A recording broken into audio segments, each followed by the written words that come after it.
راستہ بند ہے۔ مصطفیٰ کریم۔ صبح کا وقت تھا اور سورج پہاڑوں کے پیچھے چھپا تھا۔ پنجنی جانے والی سڑک سنسان تھی۔ دوپہر کے وقت ایک دو راہگیر اس راستے پر نظر آ جاتے تھے یا کوئی فوجی ٹرک گرد اڑاتا پنجنی کی جانب چڑھائی پر بھاگتا ہوتا، لیکن صبح سویرے یہاں ہمیشہ خاموشی اور ویرانی رہتی۔ آس پاس کوئی جھونپڑی یا بستی نہیں تھی اور نہ ہی کسی انسان کا نام و نشان تھا۔ پہاڑ چیڑ کے درختوں سے ڈھکے تھے جن کی برچھی جیسی پتیاں ہوا کے شور میں سسک رہی تھیں۔ جب اندھیرا ہوتا تو کوئی شخص یہاں تک کہ پنجنی کے رہنے والے بھی اس راستے پر نظر نہیں آتے تھے۔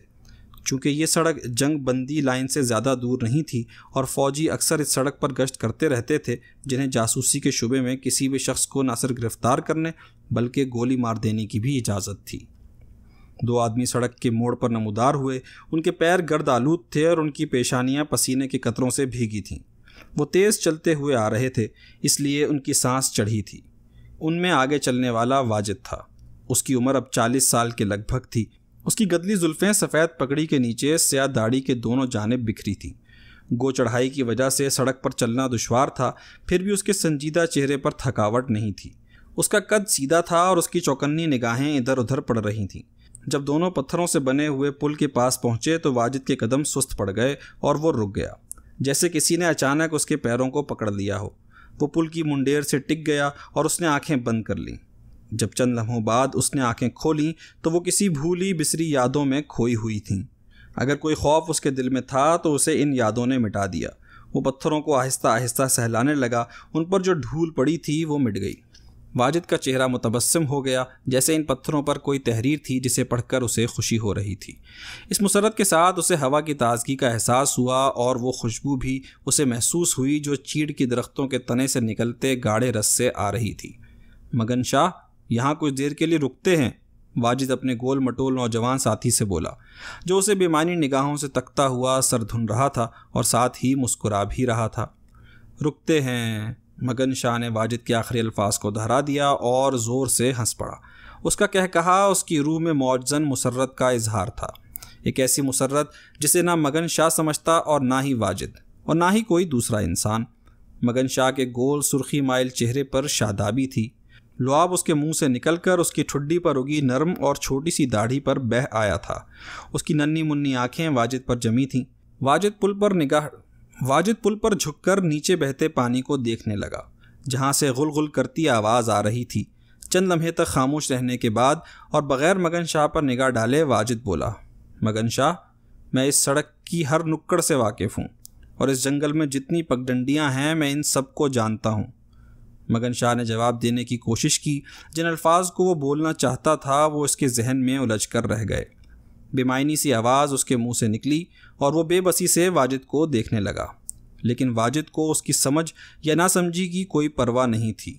وہ بولتا چلا گیا، مگن شاہ، مرنے کی خواہش مجھے کشمیر لے آئی تھی۔ اس وقت یہاں ہندوستان اور پاکستان کے درمیان خوفناک جنگ ہو رہی تھی۔ مجھے اپنی ذلت کا خیال اتنا زیادہ تھا کہ میں چاہتا تھا کہ میں مارا جاؤں، رائفل کی گولی یا کوئی بم میرا خاتمہ کر دے، لیکن میں زندہ ہوں۔ لوگ مجھے بہت بڑا پیر سمجھ کر میری عزت کرتے ہیں۔ میری خاموشی کی وجہ سے لوگ مجھے پیر چپ شاہ کہتے ہیں۔ میں صرف چند سے باتیں کرتا ہوں، وہ بھی کم کم۔ ان میں مگن شاہ تو بھی ہے۔ تو میری اولاد کی طرح ہے، دوست اور خادم بھی ہے۔ تو جتنا مستنڈا ہے تیرا بھیجا اتنا ہی نرم اور ننھا ہے۔ میں سبھی کچھ تجھ سے بغیر کسی جھجک کے کہہ سکتا ہوں اور تو کچھ بھی نہیں سمجھے گا۔ تو کسی اور دنیا میں گم رہتا ہے نا مگن شاہ؟ واجد نے مگن شاہ کی پیٹھ کو تھپ تھپایا اور اسے مشفقانہ تکا، لیکن مگن شاہ پر کوئی اثر نہیں ہوا، نہ واجد کی نگاہ کا اور نہ ہی واجد کی باتوں کا۔ مگن شاہ مسکراتا ہوا اپنا سر دھنتا رہا جیسے وہ وجد میں ہو۔ واجد نے اس کی خاموشی کا برا نہیں مانا۔ اس کی آنکھیں پھر پل کے نیچے مرکوز تھیں، جہاں مچلتا پانی پتھروں اور چٹانوں سے ٹکراتا مسلسل بہہ رہا تھا، اس کی زندگی کی طرح، بہت سوں کی زندگی کی طرح۔ آفتیں کس پر نہیں ٹوٹتیں، کون مصائب سے ٹکرانے کے بعد نہیں کھڑا ہو جاتا، بس ہمت اور حوصلے کی ضرورت ہوتی ہے۔ واجد نے اپنی گفتگو جاری رکھی، مگن شاہ، میں مشہور پیر ہوں، مجبوروں کی مدد کرتا ہوں، جن کا مرض لا دوا ہوتا ہے انہیں شفا دلاتا ہوں، اور عبادت میں جو خوشی ملتی ہے، واجد نے دونوں ہاتھ آسمان کی جانب بلند کیے اور سرگوشیوں میں بولنے لگا، اے خدا میں تیرا احسان مند ہوں، تو سچ مچ رحیم ہے، کریم ہے، اللہ اکبر اللہ اکبر۔ مگن شاہ کے مبہم تصور میں کوئی شے اچانک چمکی، اس کی مسکراہٹ مٹ گئی، چہرے کی شادابی رخصت ہو گئی اور وہاں بلا کی سنجیدگی آ گئی۔ کسی گہری سمجھ کی وجہ سے اس کی آنکھیں نکل آئیں۔ اللہ اکبر اللہ اکبر، مگن شاہ پورے جوش سے بولا اور اس کے داہنے ہاتھ کی انگشت شہادت آسمان کی جانب اٹھ گئی۔ اس کی سمجھ بوجھ کی محدود دنیا میں ان الفاظ کی عظمت تھی، ان سے وابستہ ایک آگ تھی جس کی تپش سے اللہ اکبر کہتے وقت وہ سلگ اٹھتا تھا۔ واجد کی لگاتار شب و روز کی محنت کے بعد مگن شاہ ان الفاظ کو بولنے کے لائق ہو سکا تھا۔ کبھی کبھی ایسا بھی ہوتا تھا کہ مگن شاہ کی زبان سے بامعنی جملے ادا ہونے لگتے۔ مگن شاہ کے سر پر بوسیدہ فوجی بیرٹ تھی جس میں مور کا ایک پر گھسا تھا۔ اس کے جسم پر پھٹی پرانی خاکی قمیض اس کے ٹخنے تک لٹکی تھی اور خاکی نکر کے پائنچے اس کے ٹخنے اور گھٹنے کے درمیان جھول رہے تھے۔ اس کا ملبوس کسی رحم دل سپاہی کا عطا کردہ تھا۔ مگن شاہ، خدا کون ہے؟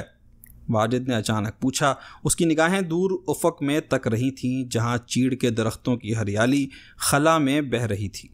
خدا؟ مگن شاہ کے چہرے پر سوالیہ نشان تھا۔ ہاں مگن شاہ، مجھے بتا، خدا کون ہے؟ واجد کے لہجے میں نرمی تھی۔ مگن شاہ جس گٹھری کو اٹھائے ہوئے تھا اسے اس نے ایک ہاتھ سے دوسرے میں سرکایا اور جواب کی تلاش میں اس نے واجد پر نگاہ ڈالی۔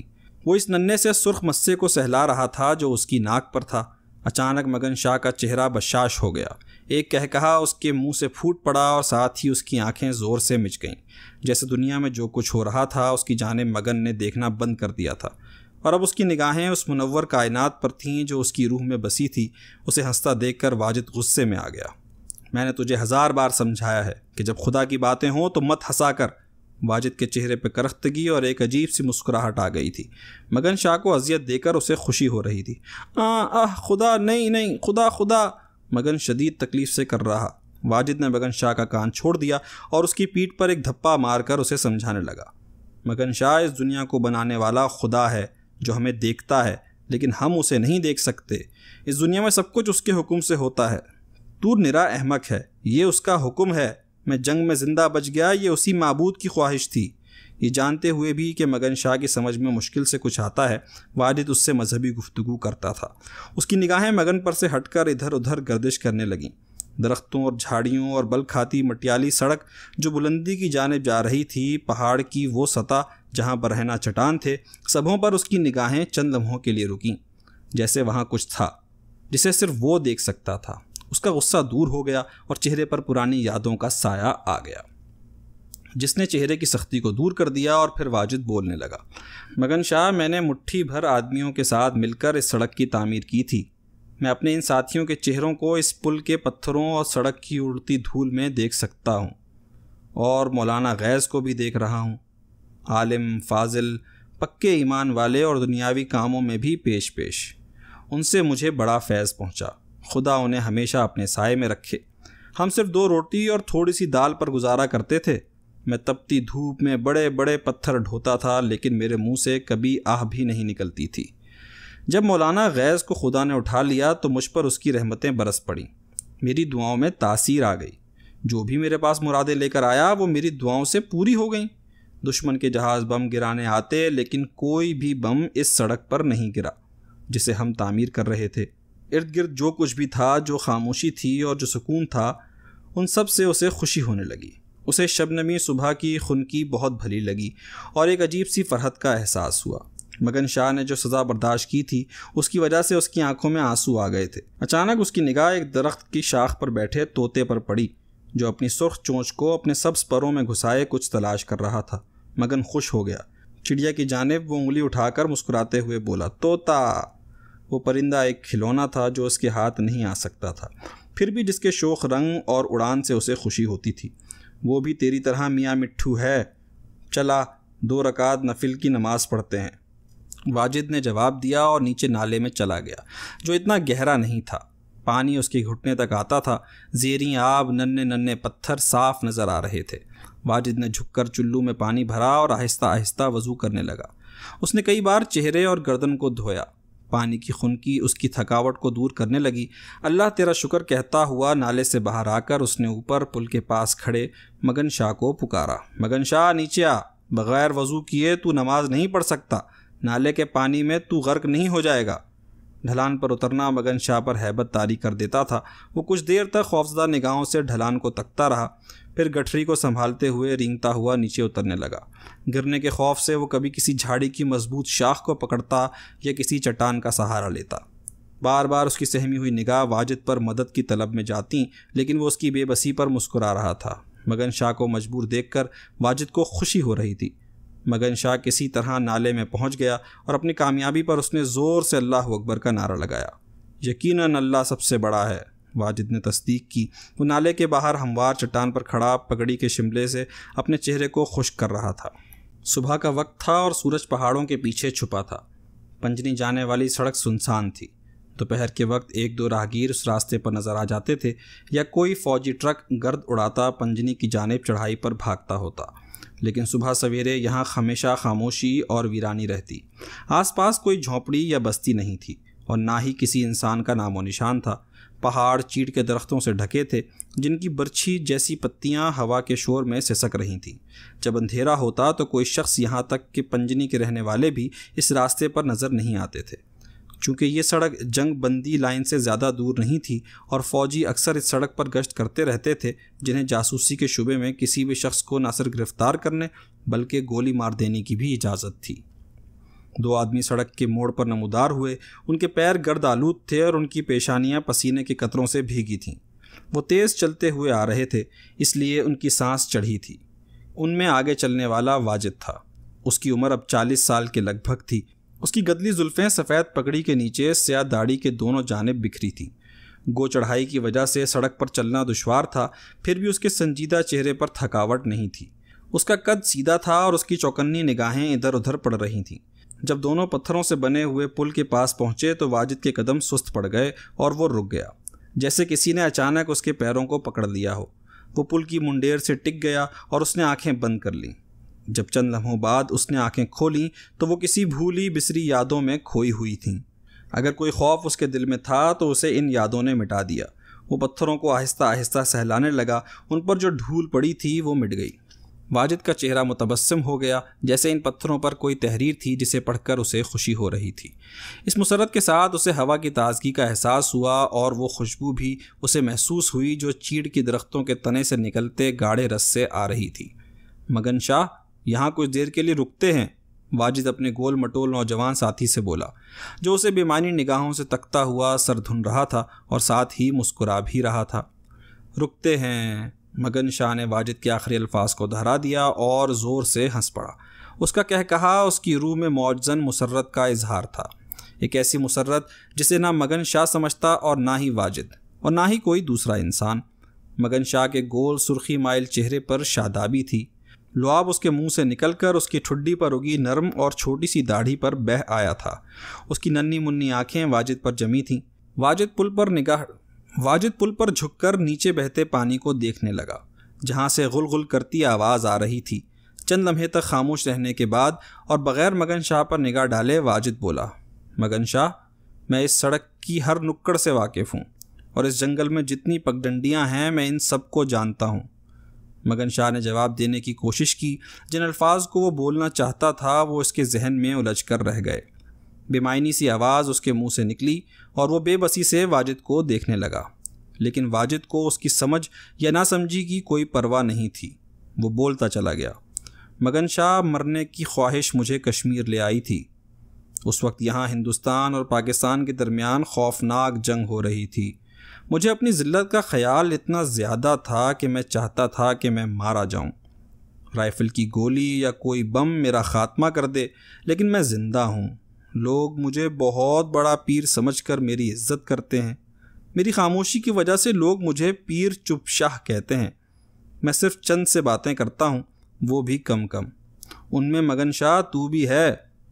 تو میری اولاد کی طرح ہے، دوست اور خادم بھی ہے۔ تو جتنا مستنڈا ہے تیرا بھیجا اتنا ہی نرم اور ننھا ہے۔ میں سبھی کچھ تجھ سے بغیر کسی جھجک کے کہہ سکتا ہوں اور تو کچھ بھی نہیں سمجھے گا۔ تو کسی اور دنیا میں گم رہتا ہے۔ ہے نا مگن شاہ؟ واجد نے مگن شاہ کی پیٹھ کو تھپ تھپایا اور اسے مشفقانہ تکا، لیکن مگن شاہ پر کوئی اثر نہیں ہوا، نہ واجد کی نگاہ کا اور نہ ہی واجد کی باتوں کا۔ مگن شاہ مسکراتا ہوا اپنا سر دھنتا رہا جیسے وہ وجد میں ہو۔ واجد نے اس کی خاموشی کا برا نہیں مانا۔ اس کی آنکھیں پھر پل کے نیچے مرکوز تھیں، جہاں مچلتا پانی پتھروں اور چٹانوں سے ٹکراتا مسلسل بہہ رہا تھا، اس کی زندگی کی طرح، بہت سوں کی زندگی کی طرح۔ آفتیں کس پر نہیں ٹوٹتیں، کون مصائب سے ٹکرانے کے بعد نہیں کھڑا ہو جاتا، بس ہمت اور حوصلے کی ضرورت ہوتی ہے۔ واجد نے اپنی گفتگو جاری رکھی۔ مگن شاہ، میں مشہور پیر ہوں، مجبوروں کی مدد کرتا ہوں، جن کا مرض لا دوا ہوتا ہے انہیں شفا دلاتا ہوں، اور عبادت میں جو خوشی ملتی ہے واجد نے دونوں ہاتھ آسمان کی جانب بلند کیے اور سرگوشیوں میں بولنے لگا، اے خدا، میں تیرا احسان مند ہوں، تو سچ مچ رحیم ہے، کریم ہے، اللہ اکبر، اللہ اکبر۔ مگن شاہ کے مبہم تصور میں کوئی شے اچانک چمکی، اس کی مسکراہٹ مٹ گئی، چہرے کی شادابی رخصت ہو گئی اور وہاں بلا کی سنجیدگی آ گئی۔ کسی گہری سمجھ کی وجہ سے اس کی آنکھیں نکل آئیں۔ اللہ اکبر، اللہ اکبر، مگن شاہ پورے جوش سے بولا اور اس کے داہنے ہاتھ کی انگشت شہادت آسمان کی جانب اٹھ گئی۔ اس کی سمجھ بوجھ کی محدود دنیا میں ان الفاظ کی عظمت تھی، ان سے وابستہ ایک آگ تھی جس کی تپش سے اللہ اکبر کہتے وقت وہ سلگ اٹھتا تھا۔ واجد کی لگاتار شب و روز کی محنت کے بعد مگن شاہ ان الفاظ کو بولنے کے لائق ہو سکا تھا۔ کبھی کبھی ایسا بھی ہوتا تھا کہ مگن شاہ کی زبان سے بامعنی جملے ادا ہونے لگتے۔ مگن شاہ کے سر پر بوسیدہ فوجی بیرٹ تھی جس میں مور کا ایک پر گھسا تھا، اس کے جسم پر پھٹی پرانی خاکی قمیض اس کے ٹخنے تک لٹکی تھی، اور خاکی نکر کے پائنچے اس کے ٹخنے اور گھٹنے کے درمیان جھول رہے تھے۔ اس کا ملبوس کسی رحم دل سپاہی کا عطا کردہ تھا۔ مگن شاہ، خدا کون ہے؟ واجد نے اچانک پوچھا۔ اس کی نگاہیں دور افق میں تک رہی تھیں جہاں چیڑ کے درختوں کی ہریالی خلا میں بہہ رہی تھی۔ خدا؟ مگن شاہ کے چہرے پر سوالیہ نشان تھا۔ ہاں مگن شاہ، مجھے بتا، خدا کون ہے؟ واجد کے لہجے میں نرمی تھی۔ مگن شاہ جس گٹھری کو اٹھائے ہوئے تھا اسے اس نے ایک ہاتھ سے دوسرے میں سرکایا اور جواب کی تلاش میں اس نے واجد پر نگاہ ڈالی۔ وہ اس ننھے سے سرخ مسے کو سہلا رہا تھا جو اس کی ناک پر تھا۔ اچانک مگن شاہ کا چہرہ بشاش ہو گیا، ایک کہا اس کے منہ سے پھوٹ پڑا اور ساتھ ہی اس کی آنکھیں زور سے مچ گئیں، جیسے دنیا میں جو کچھ ہو رہا تھا اس کی جانب مگن نے دیکھنا بند کر دیا تھا، اور اب اس کی نگاہیں اس منور کائنات پر تھیں جو اس کی روح میں بسی تھی۔ اسے ہنستا دیکھ کر واجد غصے میں آ گیا۔ میں نے تجھے 1000 بار سمجھایا ہے کہ جب خدا کی باتیں ہوں تو مت ہنسا کر۔ واجد کے چہرے پہ کرختگی اور ایک عجیب سی مسکراہٹ آ گئی تھی۔ مگن شاہ کو اذیت دے کر اسے خوشی ہو رہی تھی۔ خدا نہیں، خدا، مگن شدید تکلیف سے کر رہا۔ واجد نے مگن شاہ کا کان چھوڑ دیا اور اس کی پیٹھ پر ایک دھپا مار کر اسے سمجھانے لگا۔ مگن شاہ، اس دنیا کو بنانے والا خدا ہے جو ہمیں دیکھتا ہے لیکن ہم اسے نہیں دیکھ سکتے۔ اس دنیا میں سب کچھ اس کے حکم سے ہوتا ہے۔ تو نرا احمق ہے، یہ اس کا حکم ہے۔ میں جنگ میں زندہ بچ گیا، یہ اسی معبود کی خواہش تھی۔ یہ جانتے ہوئے بھی کہ مگن شاہ کی سمجھ میں مشکل سے کچھ آتا ہے، واجد اس سے مذہبی گفتگو کرتا تھا۔ اس کی نگاہیں مگن پر سے ہٹ کر ادھر ادھر گردش کرنے لگیں۔ درختوں اور جھاڑیوں اور بل کھاتی مٹیالی سڑک جو بلندی کی جانب جا رہی تھی، پہاڑ کی وہ سطح جہاں برہنہ چٹان تھے، سبھوں پر اس کی نگاہیں چند لمحوں کے لیے رکیں، جیسے وہاں کچھ تھا جسے صرف وہ دیکھ سکتا تھا۔ اس کا غصہ دور ہو گیا اور چہرے پر پرانی یادوں کا سایہ آ گیا، جس نے چہرے کی سختی کو دور کر دیا، اور پھر واجد بولنے لگا۔ مگن شاہ، میں نے مٹھی بھر آدمیوں کے ساتھ مل کر اس سڑک کی تعمیر کی تھی۔ میں اپنے ان ساتھیوں کے چہروں کو اس پل کے پتھروں اور سڑک کی اڑتی دھول میں دیکھ سکتا ہوں، اور مولانا غیث کو بھی دیکھ رہا ہوں۔ عالم، فاضل، پکے ایمان والے اور دنیاوی کاموں میں بھی پیش ان سے مجھے بڑا فیض پہنچا۔ خدا انہیں ہمیشہ اپنے سائے میں رکھے۔ ہم صرف 2 روٹی اور تھوڑی سی دال پر گزارا کرتے تھے۔ میں تپتی دھوپ میں بڑے بڑے پتھر ڈھوتا تھا لیکن میرے منہ سے کبھی آہ بھی نہیں نکلتی تھی۔ جب مولانا غیث کو خدا نے اٹھا لیا تو مجھ پر اس کی رحمتیں برس پڑیں۔ میری دعاؤں میں تاثیر آ گئی۔ جو بھی میرے پاس مرادیں لے کر آیا وہ میری دعاؤں سے پوری ہو گئیں۔ دشمن کے جہاز بم گرانے آتے لیکن کوئی بھی بم اس سڑک پر نہیں گرا جسے ہم تعمیر کر رہے تھے۔ ارد گرد جو کچھ بھی تھا، جو خاموشی تھی اور جو سکون تھا، ان سب سے اسے خوشی ہونے لگی۔ اسے شبنمی صبح کی خنکی بہت بھلی لگی اور ایک عجیب سی فرحت کا احساس ہوا۔ مگن شاہ نے جو سزا برداشت کی تھی اس کی وجہ سے اس کی آنکھوں میں آنسو آ گئے تھے۔ اچانک اس کی نگاہ ایک درخت کی شاخ پر بیٹھے طوطے پر پڑی جو اپنی سرخ چونچ کو اپنے سبز پروں میں گھسائے کچھ تلاش کر رہا تھا۔ مگن خوش ہو گیا۔ چڑیا کی جانب وہ انگلی اٹھا کر مسکراتے ہوئے بولا، طوطا۔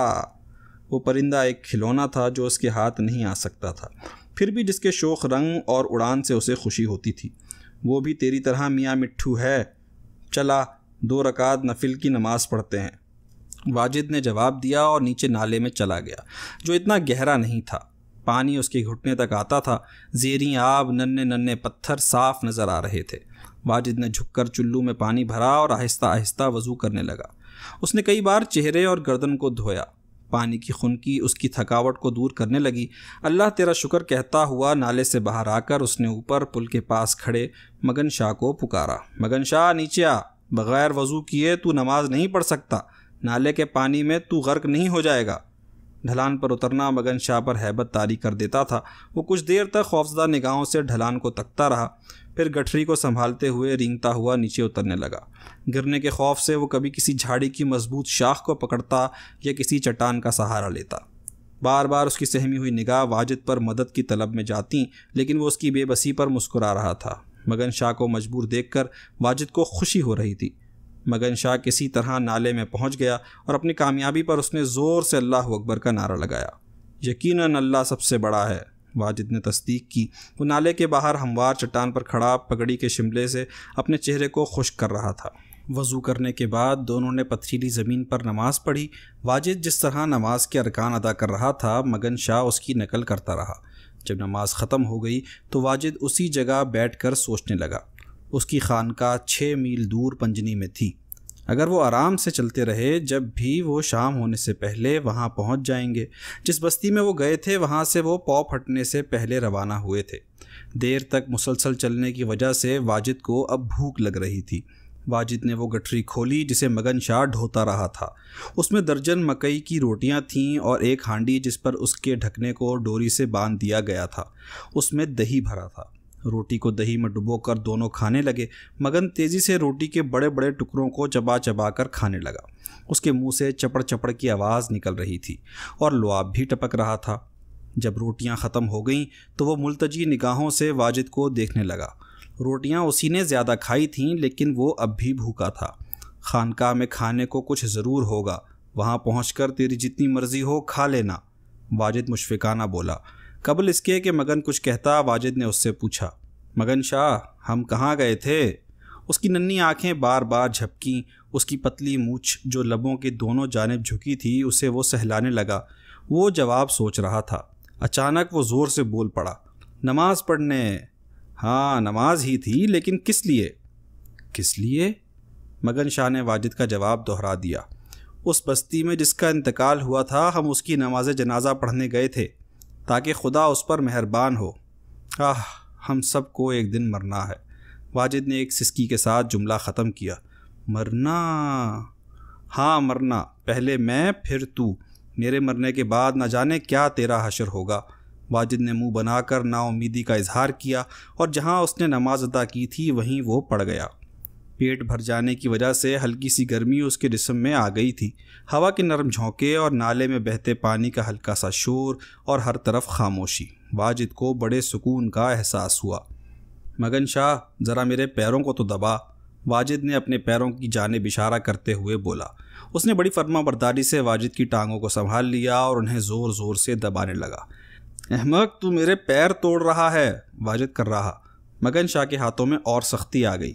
درد کی شدت سے واجد کے چہرے پر اذیت کی شکنیں آ گئیں۔ بس بس، واجد چیخا اور اس نے اپنے پیر کھینچ لیے اور اٹھ کر بیٹھ گیا۔ اسے غصہ نہیں آیا تھا، بلکہ اتنے زور سے کر رہنے پر اسے ندامت ہو رہی تھی۔ لیکن مگن شاہ ہنسی سے لوٹ پوٹ ہوا جا رہا تھا۔ وہ شخص جو اسے ڈانٹتا ڈپٹتا رہتا تھا اس کی طاقت سے بے بس ہو گیا تھا۔ مگن شاہ کو اسی وجہ سے خوشی ہو رہی تھی۔ چھوکرے میں تیری طرح مضبوط نہیں، واجد نے پیار سے مگن شاہ کو ڈانٹا اور چٹان پر دوبارہ پڑ گیا۔ اس نے اپنے سر کو داہنے بازو پر رکھ لیا۔ اسے سکون اور فرحت کا احساس پھر سے ہونے لگا۔ اب میرے پیر آہستہ آہستہ دبا، سمجھا؟ مگن شاہ نے حکم کی تعمیل کی۔ واجد پر ایک ایسی کیفیت چھانے لگی جس میں نہ نیند تھی نہ جاگنے کی خواہش۔ اس کا جی چاہا اسی طرح پڑا رہے، اٹھے نہیں۔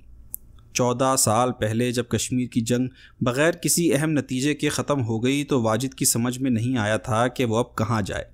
سڑک مکمل ہو چکی تھی اور اس کے لیے کوئی کام نہیں رہ گیا تھا۔ فوجی ٹرک میں بیٹھ کر رخصت ہو گئے تھے اور واجد کے وہ ساتھی جو مولانا غیث کے ہمراہ آئے تھے وہ بھی چلے گئے۔ چونکہ عبادتوں میں اس کی محویت اس کی رفیق تھی، اس لیے ان سب کے جانے کے بعد واجد کو کسی کمی کا احساس نہیں ہوا۔ تندر سے کیمپ اٹھ چکا تھا اور اس بستی کے باسی واپس آنے لگے تھے، جس کی وجہ سے ایک ہنگامہ رہتا تھا۔ واجد کو خاموشی اور تنہائی کی طلب تھی اور ان کی تلاش میں وہ اس سڑک پر چل دیا جس کی تعمیر میں وہ مصروف رہا تھا۔ وہ سڑک چند میل کے بعد ایک پہاڑی کے دامن میں ختم ہو جاتی تھی۔ اس کے بعد کھڑی چڑھائی تھی جس پر مسلسل چڑھنے اور اترنے کی وجہ سے سیڑھیاں سی بن گئی تھیں۔ جنگ کے دوران غیر فوجیوں کو اوپر جانے کی ممانعت تھی۔ واجد نے جب دیکھا کہ کچھ لوگ اوپر جا رہے ہیں تو وہ بھی ان کے ساتھ ہو لیا۔ اوپر پہاڑی پر دور دور تک ہموار جگہ تھی اور جو بستی وہاں تھی وہ گولہ باری کی وجہ سے جل چکی تھی۔ یہی حال آس پاس کے کھیتوں کا بھی تھا۔ لوگوں نے اس بستی کا نام پنجنی بتایا اور ہموار جگہ کے شمال میں جو پہاڑی تھی اور اس پر سے جو پہاڑ کی چوٹی نظر آتی تھی وہ کالا دیو کے نام سے مشہور تھی، اور اب وہاں پاکستانی فوج کی بٹالین کی ایک کمپنی کا کیمپ تھا۔ پنجنی کے مغرب میں بھی کھڑی ڈھلان کے نیچے ایک وادی تھی جو دور دور تک چلی گئی تھی۔ جنگ بندی لائن کالا دیو اور وادی کے مغرب میں تھی۔ واجد نے پنجنی کے باسیوں کی ہمت بندھائی اور گھروں کی دوبارہ تعمیر میں ان کا ہاتھ بٹانے لگا۔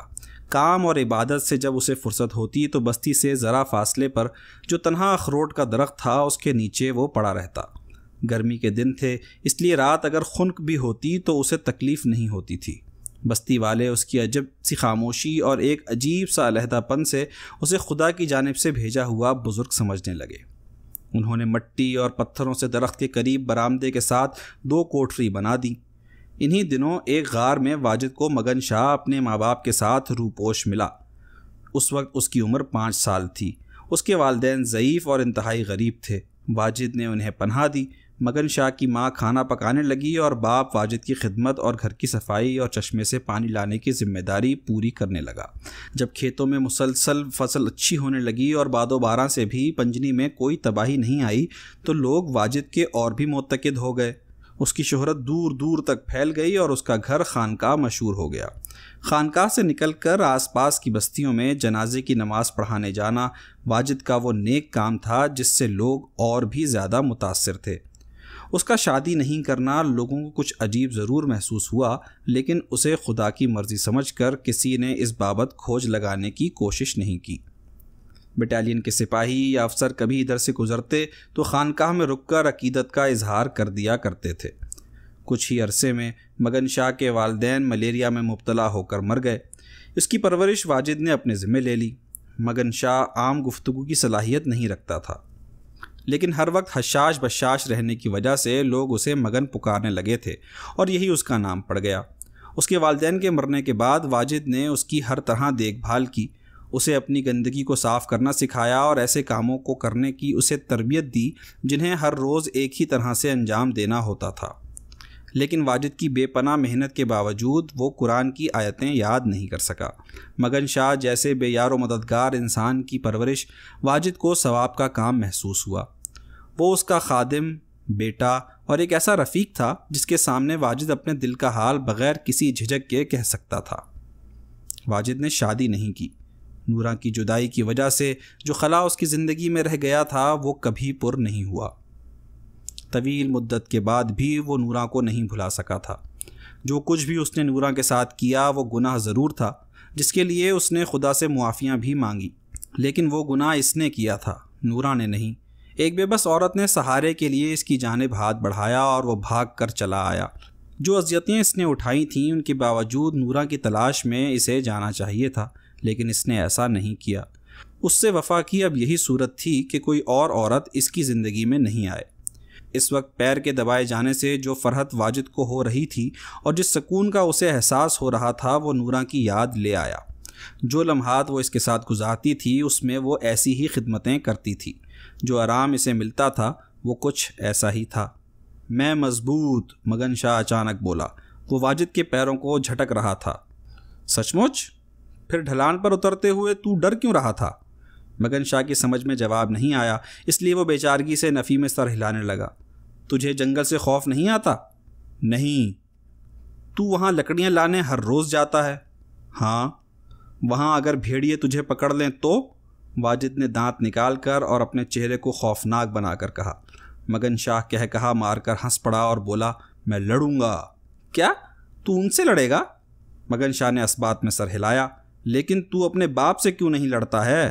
باپ؟ ہاں، میں تیرا باپ ہی تو ہوں، واجد نے نیم سنجیدگی سے کہا۔ مگن شاہ نے نفی میں زور سے سر ہلایا۔ واجد کو صدمہ ہوا۔ گو وہ اس کا حقیقی باپ نہیں تھا، لیکن اس نے ایک باپ ہی کی طرح مگن شاہ کی دیکھ بھال کی تھی۔ اگر میں تیرا باپ نہیں ہوں تو پھر میں کیا ہوں تیرا؟ مگن شاہ کے پاس اس کا کوئی جواب نہیں تھا۔ وہ احمقوں کی طرح واجد کو گھورنے لگا۔ واجد کے پیروں پر مگن شاہ کی گرفت ڈھیلی ہو گئی۔ واجد سے اس کی کیا رشتہ داری تھی وہ نہیں جانتا تھا، اسے واجد سے وابستگی ضرور تھی، ایک ایسی قربت جس میں اسے پاس دیکھنا مگن شاہ کو مطمئن رکھتا تھا۔ اسی لیے اس کا حکم ماننا اور اس کی خدمت مگن شاہ ضروری سمجھتا تھا۔ اسے جب بھی فرصت ملتی تو وہ پنجنی کے قریب جنگل میں جاتا، جہاں طوطوں کی آوازوں سے آوازیں ملاتا یا موروں کے رقص دیکھ کر محظوظ ہوتا تھا۔ پنجنی کے رہنے والے سمجھتے تھے کہ واجد کی صحبت میں مگن شاہ بھی ایک مجنون بزرگ ہو گیا ہے، جبھی ہر وقت مسکراتا یا ہنستا رہتا ہے۔ انہوں نے واجد کو مگن سے سرگوشیوں میں گفتگو کرتے اکثر دیکھا تھا، اسی لیے وہ اسے مگن شاہ پکارنے لگے تھے۔ مگن شاہ دوبارہ واجد کے پیر دبانے لگا۔ اس کی آنکھیں کبھی واجد کے چہرے، کبھی آسمان اور کبھی درختوں کی جانب جاتی۔ کچھ اس کے دل میں تھا جسے بولنے کی اسے بے چینی تھی، لیکن وہ کس طرح بولے اور کیا کہے وہ اسے مشکل محسوس ہو رہا تھا۔ مگن شاہ، تو نے جواب نہیں دیا، بتا میں تیرا باپ کیوں نہیں ہوں؟ واجد کے لبوں پر اداس مسکراہٹ تھی۔ وہ سوچ رہا تھا کہ اگر اس کا بیٹا ہوتا تو اس طرح کا جواب نہیں دیتا۔ تم روتے نہیں ہو؟ مگن شاہ نے معصومیت سے سر ہلاتے ہوئے جواب دیا۔ روؤں؟ کیوں؟ کس کے لیے روؤں مگن؟ واجد چونک پڑا تھا، اس کی ابروئیں حیرت سے سکڑ گئی تھیں۔ وہ خوف زدہ مگن شاہ کو تک رہا تھا۔ کیا مگن شاہ واقعی ایک بزرگ ہے؟ خدا جسے چاہے صاحب کرامت بنا سکتا ہے، اور اگر یہ سچ ہے تو کیا مگن شاہ کو میرے گناہوں، میری ذلتوں کا علم ہو گیا ہے؟ واجد کو خیال آیا، جب میں بیمار پڑتا ہوں تو تم میرے لیے روتے نہیں ہو، جیسا کبھی کبھی ہوتا تھا۔ مگن شاہ کی زبان پر الفاظ اچانک آنے لگتے اور اس کی بات چیت عام انسانوں جیسی ہونے لگتی۔ اس کے دھن سے بھرے ذہن میں چند یادیں محفوظ تھیں۔ اسے یاد تھا کہ وہ جب بیمار پڑتا تھا تو اس کا باپ چیخ چیخ کر رویا کرتا تھا۔ اس کا جواب سن کر واجد نے اطمینان کا سانس لیا۔ مگن شاہ، تیرا باپ کہاں ہے؟ وہاں۔ مگن شاہ نے آسمان کی جانب اشارہ کیا جو پہاڑ کی چوٹی پر نمودار ہونے والے آفتاب سے منور ہو رہا تھا۔ اور تیری ماں کدھر ہے؟ مگن شاہ نے انگشت شہادت آسمان کی جانب بلند کی، پھر دونوں خاموش ہو گئے اور ان کی خاموشی ویرانے کی خاموشی سے ہم آہنگ ہو گئی۔ نہ چڑیوں کی چہکار، نہ کسی اور انسان کے پیروں کی چاپ، اور نہ کسی جانور کی آہٹ۔ درختوں کی شاخوں میں بھی کوئی حرکت نہیں، سوائے نالے میں بہتے پانی کے سب کچھ خاموش اور افسردہ۔ اچانک 3 سپاہی ہاتھوں میں رائفلیں سنبھالے پہاڑ کی ڈھلان پر جو جنگل تھا اس سے نکل کر ان کی جانب آتے دکھائی دیے۔ وہ رات بھر گشت کرنے کے بعد واپس آ رہے تھے۔ ان کی قمیض کے بٹن کھلے تھے اور ان کی پتلون کی کریز مٹ چکی تھی۔ جو ہی انہوں نے واجد کو پہچانا، ان کی ساری تھکان مٹ گئی اور وہ مؤدبانہ اس کے پاس آ کر کھڑے ہو گئے۔ انہوں نے ادب سے السلام علیکم کہا۔ ان میں جو حوالدار تھا وہ عاجزی سے بولا، خدا کی مہربانی ہے، صبح ہی صبح تمہاری زیارت ہو گئی۔ واجد کے چہرے پر سنجیدگی اور متانت آ گئی تھی۔ وہ اٹھ کر بیٹھ گیا، لیکن مگن شاہ کے ہاتھ اس کے پیروں پر ہی تھے۔ واجد نے زیر لب دعا پڑھی اور باری باری تینوں سپاہیوں کی پشت پر ہاتھ پھیرا۔ مگن شاہ، تم بھی ہمارے لیے دعا کرو، حوالدار نے احترام سے اسے مخاطب کیا۔ تینوں سپاہی واجد کے سامنے تعظیماً جھکے ہوئے تھے۔ مگن شاہ نے تینوں کی پیٹھ پر زور سے مکے مارے اور ساتھ ہی بلند آواز میں اللہ اکبر کہا۔ سناٹے میں مگن شاہ کا نعرہ ہیبت ناک تھا اور مکے کی ضرب اتنی سخت تھی کہ سپاہیوں کے چہروں پر تکلیف سے شکنیں پڑ گئیں۔ سپاہیوں میں سے ایک، جس کی گھنی مونچھیں تھیں، اس نے کہا، بزرگوں، ہم بڑے گناہ گار ہیں، اللہ کو یاد نہیں کرتے، حضرت ہمیں بھی عزت بخشو۔ سپاہیوں میں جو سب سے لمبا تھا وہ بولا اور واجد کے پیر دبانے لگا۔ باقی دونوں بھی اس کار خیر میں شامل ہو گئے۔ واجد نے خوشی سے آنکھیں بند کر لیں اور اپنا چہرہ آسمان کی جانب کر دیا۔ وہ صدقے دل سے ان کے لیے سرگوشیوں میں دعائیں مانگنے لگا۔ سپاہی اور بھی خوش ہو گئے۔ وہ پیر و مرشد جو زیادہ تر اپنی خانقاہ میں بند رہتا تھا، اس کی نہ صرف زیارت ہو گئی تھی بلکہ اس کی خدمت کا موقع بھی انہیں مل گیا تھا۔ چپ شاہ، تم اتنے سویرے اس علاقے میں گھومتے رہتے ہو، تمہاری جان کو خطرہ ہو سکتا ہے۔ ہم پرانے فوجی ہیں اس لیے تمہیں جانتے ہیں، لیکن اب پلٹن میں نوجوان چھوکرے ہیں جو تمہیں دور سے نہیں پہچان سکتے، وہ تمہیں دشمن سمجھ کر تم پر گولی چلا سکتے ہیں۔ حوالدار نے سمجھانے کی کوشش کی۔ واجد نے ہاتھ کے ہلکے سے اشارے سے لاپرواہی کا اظہار کیا اور سلام علیکم کہہ کر اٹھ کھڑا ہوا۔ وہ اور مگن شاہ سڑک کی جانب چل دیے۔ وہاں پہنچ کر مگن شاہ نے سینہ اور آنکھیں نکال کر بڑے جوش سے اللہ اکبر کہا۔ رائفل دار سپاہیوں کو دیکھ کر وہ ترنگ میں آ گیا تھا۔ وادی میں ابھی تک دھوپ نہیں پھیلی تھی۔ واجد اور مگن شاہ گھنے پیڑوں کے سائے میں اس بلندی کی جانب جا رہے تھے جہاں سڑک گم ہو جاتی تھی۔ نشیب میں کھڑے سپاہیوں کو وہ کسی ماورائی ہیولے کی طرح لگے۔ ان پر سپاہیوں کی نگاہیں گڑی ہوئی تھیں۔ مگن شاہ مجذوب ہے، وہ دن رات خدا کی یاد میں گم رہتا ہے، اس کے کاموں کو سمجھنے کی کوشش کرتا ہے۔ وہ جانتا ہے ہم بندے کتنے حقیر ہیں، اسی لیے وہ ہر وقت ہنستا رہتا ہے۔ اس کی نوجوانی اور بھولپن سے دھوکہ مت کھاؤ، اسے پتہ ہے آئندہ کیا ہونے والا ہے۔ وہ شاید چپ شاہ سے زیادہ بڑا بزرگ ہے، جبھی اس کا مکہ لوہے کی طرح بھاری تھا۔ اللہ تیرے راز کو کون سمجھ سکتا ہے؟ خیالوں میں گم حوالدار نے اپنی داڑھی کو آہستہ آہستہ سہلاتے ہوئے رائے زنی کی۔ اس کے دونوں ساتھیوں نے اس بات میں سر ہلا دیا اور اونچے پہاڑوں اور جنگلوں کے درمیان انہیں اپنے ادنا ہونے کا احساس ہو رہا تھا۔